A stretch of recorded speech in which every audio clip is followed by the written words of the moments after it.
بگرداب بلا افتاد کشتی، بگرداب بلا افتاد کشتی، ضعیفان شکست رات کشتی. بے حق خواجہ عثمان ہارونی، بے حق خواجہ عثمان ہارونی، مدد کن یا معین الدین چشتی، یا مدد کن معین الدین چشتی. میرا موضوع جو ہے وہ مقصد حیات پر ہے، اور ہم نے اسی کے حوالہ سے آپ کی خدمت میں ایک دو چیزیں رکھ کر اور پھر ہم سلام کی طرف بڑھیں گے. آپ نے دیکھا ہوگا کہ اس نشست کا نام فکر غریب نواز ہے. ہاں ایسے ہی ہے. بغیر کے ذکر کے فکر مکمل نہیں ہو سکتا، اور جہاں فکر ہو وہاں ذکر نہ ہو یہ بھی نہیں ہو سکتا. فکر جو ہے وہ ذکر کے بعد آتی ہے. اب ہم نے ان کا ذکر بھی سنا. ہمارے احباب نے بڑی خوبصورتی کلام اقبال اور ناز شریف اور منقبت خواجہ غریب نواز پیش کی ہے. یہ ذکر سنا ہے آپ نے. اب فکر غریب نواز ہوگا، یعنی کہ ہمیں اس بزم سے، اس نام سے، یا آج کے دن کی برکت سے کوئی میسج ملتا ہے نا، پیغام ملتا ہے. تو اگر وہ پیغام حاصل کر لیا تو سمجھیں کہ آپ کو وہ فکر منتقل ہو گئی. کیونکہ محفل صرف کھانے پینے کا نام نہیں ہے. کل ایک صاحب سے بات ہو رہی تھی، ان کا جی پیسوں سے محفل نہیں ہو سکتی. پیسے تو بہت سارے لوگوں کے پاس ہیں، مگر حضور کا ذکر ان کو میسر نہیں ہے. کرنے والا اور سننے والا یہ دونوں چنے جاتے ہیں. امت بھی چنی گئی نا، ساری امتوں میں سے چنی گئی سرکار کی امت کو خیر میں بدلا چن کر. سارے انبیاء کو بنایا، اس میں سے نبی خیر البشر کو چنا، اور چن کر پھر جب بلانے کی باری آئی سارے انبیاء خود کہتے رہے کہ ہمیں دیدار بخشا جائے، ہمیں دیدار کرایا جائے. مگر اللہ تعالیٰ نے سب کو کچھ نہ کچھ تو بخشا، مگر آقا کریم علیہ السلام کو معراج عطا فرمائی. یعنی کہ بات ہے یہ مقام چنین و چنا ہے. آپ بھی چنے ہیں ان کا ذکر سننے کے لیے. میں مزید آسان کر دیتا ہوں اس بات کو. آپ کسی کے گھر میں داخل ہو سکتے ہیں بغیر اجازت؟ اپنے رشتے دار کے گھر چلو لگا لیں، ہو جائیں گے داخل؟ نہیں ہوں گے. ایک اپنے گھر میں تو آپ بغیر اجازت داخل نہ ہو سکیں تو محبوب کا ذکر کوئی ایسے کرتے پھریں گے. ورفعنا لک ذکر کی تفسیریں یوں ہی ہوتی رہیں گی. وہ مالک نے کہہ دیا ہے جو کہنا تھا. یہ تو سب اس کی تفسیریں ہیں جو شرعیں کی جائیں گی رہتی دنیا تک، قیامت کی دیوار تک یہ ذکر بلند ہوتا رہے گا. مگر یہ ذکر بھی وہی بلند کریں گے جن کو چنا گیا ہے. کوئی ایرا گہرا آپ کے گھر میں داخل نہ ہو تو ان کے گھر میں کوئی ایسی داخل ہو جائے؟ نہیں ہو سکتا نا. تو یہ ذکر بھی، فکر بھی ان کے گھر کی ہے، انہوں نے عطا فرمائی ہے نا. تو نہ آپ اچانک آ گئے ہیں، نہ مجھے اس نوکری کے لیے اچانک چنا گیا ہے. تو ہماری سعادت ہے کہ ہم ایسے دن میں، ایسی ہستی کی بارگاہ میں اپنی عقیدت اور خراج پیش کرنے کے لیے یہاں پہ جمع ہیں. تو تمام سلاسل کے 3 بڑے سلسلوں کے مشائخ، ان سے میں ایک ایک دو باتیں آپ کی خدمت میں رکھوں گا. حضرت غوث اعظم رحمت اللہ تعالی علیہ کی بات پہلے عرض کرتا ہوں آپ کی خدمت میں.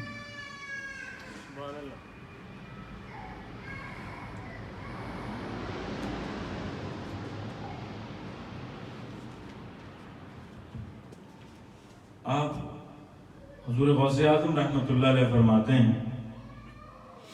کہ اے بیٹا، اللہ کی بنائی ہوئی چیزیں اس کے ہونے کی دلیل ہے۔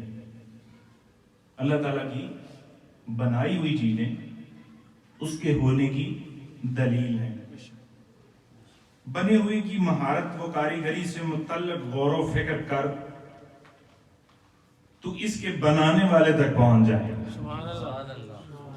کوئی بھی چیز بنائیں، کوئی بھی چیز بنی بھی ہوگی، آپ اس کے مالک کو دیکھیں گے کس کی ہے، کس نے بنائی ہے، کیسے تخلیق کیا ہے۔ آپ کچھ بھی یہاں پہ آپ بیٹھے ہیں نا، تو جتنی بھی کاریگری ہوئی ہے وہ کسی کاریگر نے کیا ہے نا کام، چاہے وہ دائیں ہو بائیں ہو، جو بھی ہیں وہ کسی کاریگروں نے کام کیے ہیں، وہ اپنے کام میں ماہر تھے۔ تو آپ کیا کہتے ہیں، کام دیکھ کے پسند آتا تو کہتے ہیں یار یہ اس مالک کے ساتھ کو رابطہ میرا بھی کراؤ، کام بڑا اچھا کرتا ہے۔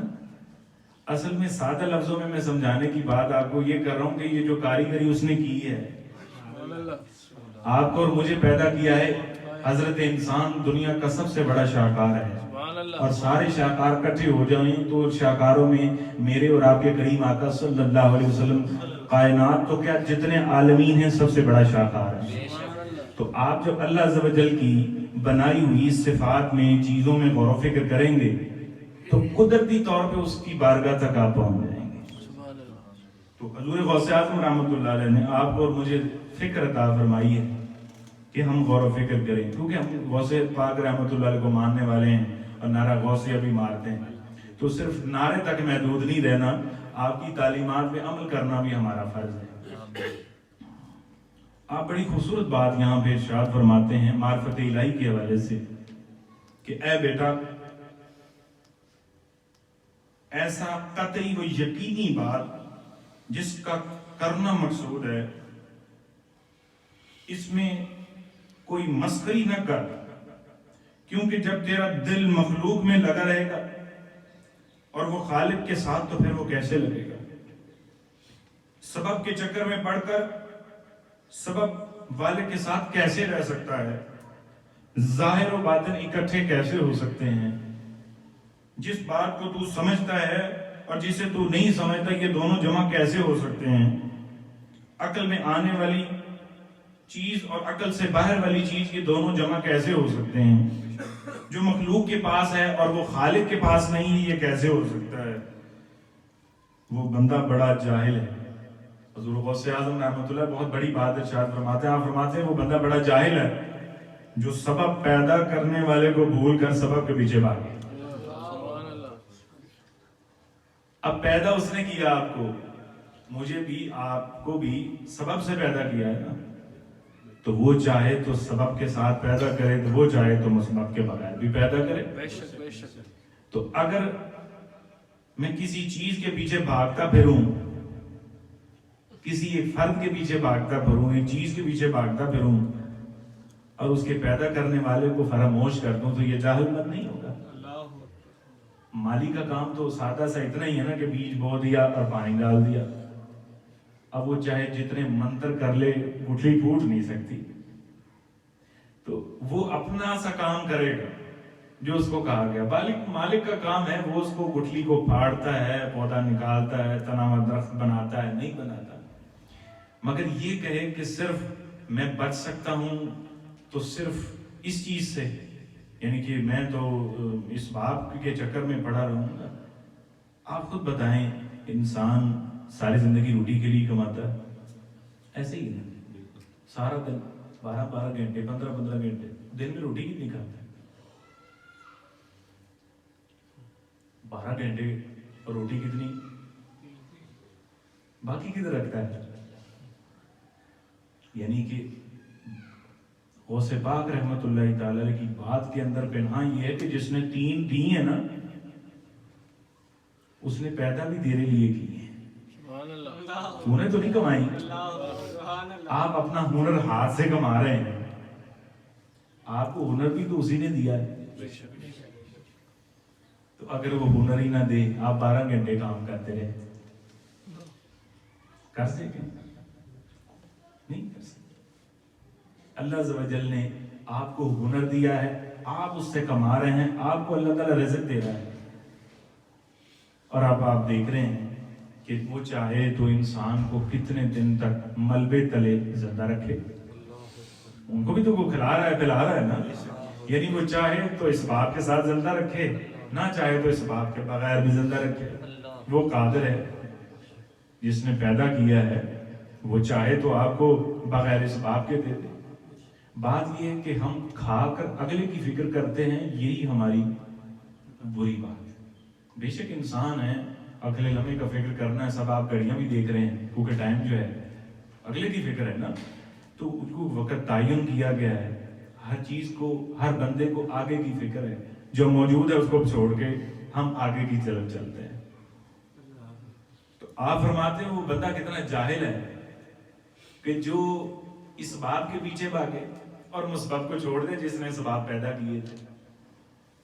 سبب کے چکر میں پڑھ کر مسبب کو چھوڑ بیٹھتا ہے.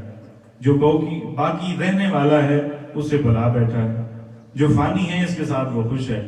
اس سے بڑھ کر اور بے وقوف کون ہو سکتا ہے؟ حضور غوث پاک رحمۃ اللہ علیہ فرماتے ہیں اس سے بڑا بے وقوف آدمی کون ہوگا جو مسبب کو چھوڑ کے اس بات کے پیچھے بھاگتا پھرے. وہ چاہے تو جس طرح مرضی عنایت کر دے. انسان کا توکل اور یقین تو اتنا ہونا چاہیے. اب آپ میرے لفظوں کو سمجھ رہے ہیں نا, تو لفظ بھی تو کسی چیز سے, حروف سے بن کے نہیں بننے ہیں نا. حروف بھی تو کسی نے بنائے ہوں گے نا. تو یہ حروف آپ کے اور میرے زبان سے پہلے کہاں تھے؟ اس نے آپ کو اور میرے سمجھ کے لیے لفظ اور جملے دیے ہیں. تو یہ بہت بڑی بات ہے. آپ جتنی بھی محنت کر لیں.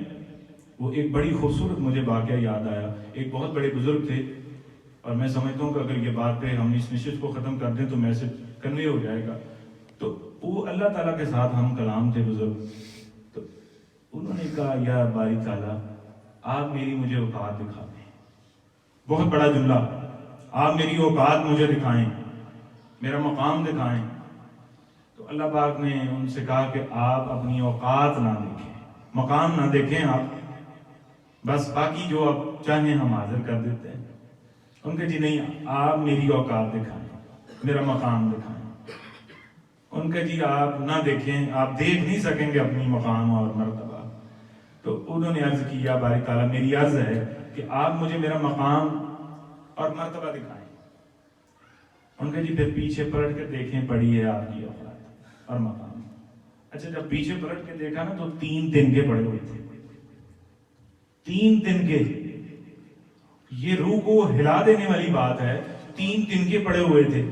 تو انہوں نے کہا باری تعالیٰ یہ تو تنکے پڑے ہوئے ہیں. تو اللہ تعالیٰ نے فرمایا یہ آپ کی اوقات ہی ہے. ان کا پروردگار میرا مقام, میرا مرتبہ, میرے نماز, میری روزہ, میرا زکوٰۃ, میرا حج, میری ولایت کے درجے, تیرے ساتھ کلام کرنا, میری معاشرے میں عزت, میرا درجہ. ان کا وہ تو ہم نے آپ کو دے رکھے ہیں, وہ تو ہم نے آپ کو دے رکھے ہیں. آپ کی اوقات یہی ہے, وہ تو ہم نے آپ کو دے رکھا ہے. تو آپ اندازہ کریں وہ جو اللہ کے ساتھ ہم کلام ہو اس کی اوقات یہ ہو, میری اور آپ کی کیا. وہ جو ہم کلام ہے مولا سے چند دن کے, ان کی اوقات ان کو دکھائی جائے. جو مراتب میں مقام پر پہنچے ہوئے ہوں, تو جو کسی شمار میں نہ ہو اس کی اوقات کیا ہوگی. ان کا یہ تو ہم نے آپ کو دے رکھا ہے. بیوی, بچے, اولاد, رزق, مال, منال, حال, احوال, سب کچھ. آپ کا نام بھی ہم نے دے رکھا آپ کو, آپ کی اوقات بھی ہم نے دے رکھی ہے, معاشرے میں پہچان ہم نے آپ کو دے رکھی ہے. آپ کا اپنا کچھ بھی نہیں ہے. تو وہ سجداری ان کا بے شک مالک میں عاجز ہوں, تم مولا ہے. تو اصل میں اس بات کو سمجھنا ہے کہ ہماری اوقات تو کچھ بھی نہیں ہے. یہ تو اس کی مہربانی ہے کہ وہ لباس بھی پہنا رہا ہے اور کچھ ایسے پردے رکھے ہیں جو انسان کی نہ صورت بدلتی ہے عمل پر. ہم ایک دوسرے کو پارسا ہی دیکھ رہے ہیں, مگر اللہ تعالیٰ کی نظر میں کیا ہے اللہ ہی جانتا ہے. تو حضرت غوث اعظم رحمۃ اللہ علیہ یہ بات بھی فرماتے ہیں کہ اے بیٹا اپنے اعمال میں اخلاص کو لازمی پکڑو، خالق اور مخلوق سے اپنے عمل کا بدلہ مانگنے سے اپنی نظر ہٹا دو۔ یہ وہی بات جو میں نے آپ سے عرض کی ہے، تو خاص کر اللہ ہی کے لیے عمل کر اور اس کی نعمتوں کے لیے نہ کر۔ تو ان لوگوں میں سے ہو جا جو اس کی ذات کو چاہتے ہیں، اس کی رضا مانگتے ہیں، تاکہ تجھے تیرا مقصود مل جائے۔ کیونکہ یہ صوفیہ کی محفل ہے نا، کیونکہ عام طبقے کا جو مسلمان ہے وہ جنت کی لالچ میں عبادت کرتا ہے، یا وہ اس کے خوف سے عبادت کرے گا، مگر جو متصلین ہیں بزرگان دین کے، وہ کہتے ہیں ان دونوں سے نکلو، لالچ سے بھی نکلو اور خوف سے بھی نکلو، اس کی محبت میں عبادت کرو کہ وہ لائق ہے محبت، وہ عبادت کے لائق ہے، اور عبادت بغیر پہچان کے ہو ہی نہیں سکتی، بغیر پہچان کے ہو ہی نہیں سکتی۔ اب آپ بتائیں کہ آپ نے جانور کبھی دیکھے ہوں گے، مرغیاں، یا عید پہ آپ نے دیکھا ہوگا جانور 2-3 دن آپ سے مانوس ہو جائے نا تو وہ آپ کے قریب ہونے لگتا ہے، یا اگر گھر میں کوئی جانور رکھا ہو نا وہ آپ کے قریب ہونے لگتا ہے، اپنے مالک کو پہچان کرتا ہے کہ یہ مجھے رزق دیتا ہے، کھانے کے لیے دیتا ہے، تو باقی کو چاہے کاٹ بھی لے تو کاٹ لے، مگر اپنے مالک کی وہ پہچان رکھتا ہے۔ تو اب آپ دیکھیں کہ جانور اپنے مالک کی پہچان رکھتا ہے۔ میں دوبارہ عرض کرتا ہوں، جانور تو اپنے مالک کی پہچان رکھتا ہے، تو کیا میں اپنے مالک کی پہچان رکھتا ہوں؟ علامہ اقبال رحمۃ اللہ علیہ نے بڑا خوب فرمایا تھا کہ میں تیرے عشق کی انتہا چاہتا ہوں۔ تو کسی نے کہا حضرت آپ کو پتہ ہے آپ اتنی بڑی بات کرتے ہیں، عشق کی انتہا جس کا کوئی کنارہ ہی نہیں ہے، آپ وہ مانگتے ہیں۔ تو آپ نے فرمایا تم نے اگلا مصرع نہیں سنا میرا، یا پڑھا نہیں ہے؟ میری سادگی دیکھ کے میں کیا چاہتا ہوں، میں جانتا ہوں کہ میں بندہ ہوں، وہ مولا ہے، میرا کوئی جوڑ بنتا ہی نہیں ہے، مگر اس سے نہ جڑوں تو جاؤں کہاں؟ میں تو بنا ہی اس کا شاہکار ہوں، اسی کے ہاتھ سے بنا ہوں اور اسی کے لیے بنا ہوں، اور جب مجھے دائیں بائیں کو کھینچے گا تو پھر کیا ہوگا؟ بدحالی میں چلا جائے گا۔ آپ دیکھیں کبھی بھی آپ اللہ کے بندے کو دیکھیں گے نا، اللہ سے بندے سے مراد اولیاء اللہ ہیں، بزرگان دین ہیں، مشائخ اعظام ہیں، آپ ان کی صورت میں تسکین دیکھیں گے، اللہ تعالیٰ ان پہ سکینت نازل کر دیتا ہے، سکون۔ حضور غوث اعظم رحمۃ اللہ تعالیٰ علیہ کا ہی واقعہ ہے، آپ کا ایک خادم آیا اور اس نے عرض کی حضور آپ کا جو جہاز ہے نا وہ دوران سفر ڈوب گیا ہے، یہ توکل کا انتہائی درجہ ہے، ڈوب گیا ہے۔ تو آپ نے دل کی جانب دیکھا اور کہا الحمدللہ، کسی کا اتنا سامان ہو سب تجارت کا اور وہ ڈوب جائے، بڑی انوکھی بات ہے کہ آپ نے فرمایا الحمدللہ، شکر الحمدللہ جس کا تھا گیا۔ اس کے پاس کچھ لمحہ گزرے تو آپ کا خادم آ کر آپ سے کہتا ہے کہ حضور آپ کا جہاز کنارے سے بالکل صحیح سلامت لنگر انداز ہو گیا ہے، وہ ڈوبا نہیں، وہ پہنچ گیا ہے۔ تو آپ نے اپنے دل کی طرف دیکھا اور کہا الحمدللہ۔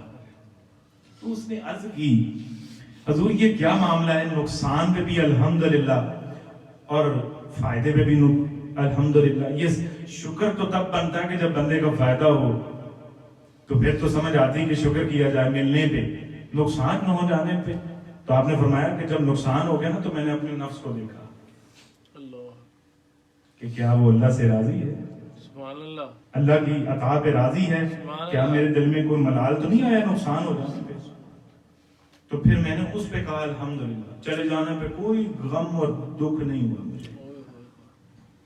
اور جب شکر پہ جب وہ مال مجھے مل گیا تو پھر میں نے اپنے نفس کو دیکھا، اب یہ فخر تو نہیں کر رہا، تکبر تو نہیں کر رہا، تو میں نے دیکھا کہ وہ اللہ کی رضا پہ راضی ہے، وہ لالچ جس کے دل میں نے اپنے نفس میں نہیں پائی، اس لیے پھر میں نے اس پہ بھی شکر الحمدللہ۔ سبحان اللہ، یہ توکل کا اعلیٰ درجہ ہے۔ تو اگر ہم اس توکل کی ایک ذرے پہ بھی کچھ نہ کچھ برکت لے لیں، میں سمجھتا ہوں کہ بہت بڑی بات ہوگی کہ کچھ چلے جانے پہ یا کچھ آ جانے پہ شکر الحمدللہ کا اگر تسکینہ اپنے اندر سکینت نازل ہو جائے تو اور کیا چاہیے۔ جو جانا وہ تو چلا گیا. 2022 نہیں گیا, آپ روک سکتے تھے.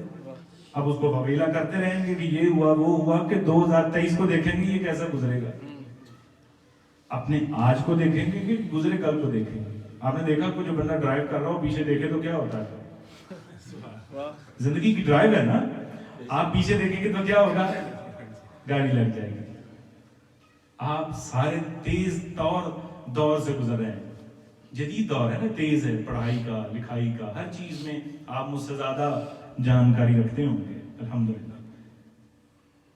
مگر آپ کے پاس اتنا وقت نہیں آپ اپنے دائیں بائیں دیکھیں. مگر ہمیشہ ہماری نظر دائیں اور بائیں ہی رہتی ہے, زیادہ تر بائیں جاتی ہے.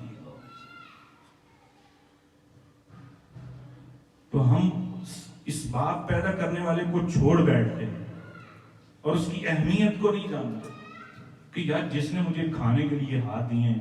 امام غزالی رحمۃ اللہ فرماتے ہیں یہ اللہ تعالیٰ نے تجھے سنتیں دی ہوئی ہیں, یہ تجھے کھلا رہی ہیں, پاؤں تجھے چلا رہے ہیں, دانت تیری اس کو چبا رہے ہیں, زبان اس کو تیرے حلق سے اتار رہی ہے, آنکھیں تجھے دکھا رہی ہے, کان تجھے سنا رہے ہیں, مگر سارا سنت تیرے اوپر کام کر رہی, مگر تو نہیں کام کرتا, تو ناشکری کرتا ہے. دانت اس کی نعمتیں کھا کھا کے ٹوٹ گئے ہیں, مگر مجال کی زبان شکر پہ ہلے. جب بھی شکوے پہ ہلتی جب ہلتی, ساری زندگی میں نے ملے ہی نہیں, میں نے کھایا ہی نہیں, میں نے پہنے ہی نہیں. ایک صاحب آئے تو میں نے ان سے کہا حضور یہ دیکھیں, آپ نے کہا یہ ملا نہیں, یہ کھایا نہیں, یہ پہنا نہیں, جو تھا اس کو بھی نظر میں رکھا کہ نہیں, کہ جو کھایا اس کا بھی حساب رکھا کہ نہیں. آپ کسی مارکیٹ میں جائیں, بل وہ آپ کو کیا دیتے ہیں جو آپ نے کھایا ہوتا ہے, آپ کے ہاتھ میں پکڑا دیتے ہیں نا, پے کریں. کبھی آپ نے کھایا اور قدرت نے آپ کے آگے پے لسٹ رکھی ہو, ان کا تو قمیض پائی ہے تو بٹن بھی میرے والوں ہی لایا تھا, ہاں تیری عزت رکھی ہے تو میں عزت کو بچا کے بھی میں ہی رکھا ہے. تو آپ اندازہ کریں اس خالق کی کائنات نے کتنے احسان کیے ہیں ہم پہ. تو ہم سے بزرگ فرماتے ہیں وہ جانور اچھے ہیں اگر اپنے مالک کو پہچانے, اور جو پہچان جاتا ہے وہ ہے انسان, وہ ہے آدمی, وہ ہے اللہ تعالیٰ نے جس کو اپنا خلیفۃ الارض بنایا تھا. تو آپ فرماتے ہیں کہ اپنے مالک کو پہچانو جس نے تمہیں وہ مقام بخشا ہے, وہ زینت بخشی ہے. لوگ کہتے ہیں جی ایک زندگی ملی, میں نے عرض کی ہر سانس پہ ایک نئی زندگی آپ کو تو دے رہا ہے, اور کتنے مانگتے ہیں موقع توبہ کے, وہ آپ کو ہر سانس پہ ایک نئی زندگی دے رہا ہے. آپ کہتے ہیں ایک زندگی میں تو ایک سانس کافی نہیں ہے, پھر ایک سانس روک لینا, پھر اس کو روک کے دیکھیں زندگی یہیں رک جائے گی. آپ کو اور مجھے ہر لمحے اللہ تعالیٰ نئی سانس عطا فرما رہا ہے. ہم ایک زندگی کا تو شکر, ایک سانس کا شکر گزار نہیں ہو سکتے. تو ہم بچپن سے لے کے آج تک سانس لیے جا رہے ہیں, اگر ہمیں اس کا بل دینا پڑ جائے ہم تو 24 گھنٹے کا بل نہیں دے سکیں گے. ایسی ہے کہ نہیں؟ ہم تو 24 گھنٹے کے آکسیجن کے سلنڈر کا بل نہ دے سکیں تو مفت میں آکسیجن بھی پھونکی جا رہے ہیں, کھانا بھی دڑ دڑ کھائی جا رہے ہیں, کپڑے بھی میں کہتا ہوں شاہانہ طریقے سے پہنتے ہیں, نیند لے رہے ہیں, اچھے بستر پہ سوتے ہیں, اچھے لباس اللہ تعالیٰ نے عطا فرمائے ہیں, رشتے اور مقام اور عزت عطا فرمائی ہے. منہ پہ پھر رونا ہوتا ملے ہی کچھ نہیں. اللہ تعالیٰ پھر ایسے بندوں کا ایسے لگتا ہے نہیں ملا پھر اہل ہے, ملنا ہی نہیں. اس کو دے کر بھی اللہ تعالیٰ نہیں دیتا, اس کو محسوس ہی نہیں ہوتا. جس طرح اینک لگا لے نا آنکھوں پہ تو آپ کو محسوس نہیں ہوگا, کیونکہ وہ اینک اتنی قریب ہوتی کہ آپ کی آنکھوں سے جڑی ہوتی, نظر نہیں آتی. اس طرح انسان کے وجود پہ اتنے احسانات ہیں کیونکہ وہ ہوئے ہیں نا, نظر نہیں آ رہے. کسی لگڑے کو دیکھیں پھر آپ کو فوراً اپنی ٹانگ یاد آ جائے, وہ شکر ہے. میرے ساتھ کسی نے نا لنگڑے تھا تو اس کی ٹانگ نہیں تھی, تو نماز پڑھی تو میں نماز میں اس کو نا محسوس کر کے رو دیا. میں کہا اللہ تعالیٰ مجھے پیغام دے رہا ہے کہ اودی اکے تو پڑھ رہا ہے تیریاں دو میں سلامت نے. اس کو تو نیک دی ہے, وہ میری بارگاہ میں کھڑا ہوا ہے. تجھے تم نے دونوں ٹانگیں دی ہیں اور عقل بھی سلامت رکھی ہے, ورنہ بندہ سو کے اٹھے عقل ختم ہو جائے بندے کی تو کون ذمہ دار ہے, تو پہچان ہی نہ سکے کون ہے. تو کس نعمت کو ہم شکر گزار ہوں گے؟ ہم ہو ہی نہیں سکتے کہ اس کی بارگاہ میں کسی قسم کے شکر گزار ہو سکیں. یہی فکر غریب نواز ہے کہ ہم اپنی زندگی کے اندر اس چیز کو پہچانیں کہ ہماری زندگی کے اندر ہمارے بہت سارے ایسے پہلو ہیں جس میں ہمیں اللہ تعالیٰ نے ہمیں برکتیں عطا فرمائی ہیں.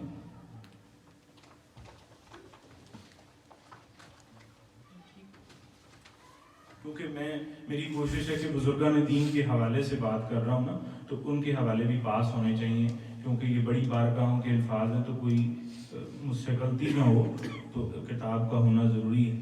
تو اس چیز ہی کے پیغام ہم حضرت داتا گنج بخش رضویری رحمۃ اللہ تعالی علیہ کی خدمت سے بھی وصول کرتے ہیں. آپ بھی اس بارے میں یہی فرماتے ہیں. آپ اس مقام پہ فرماتے ہیں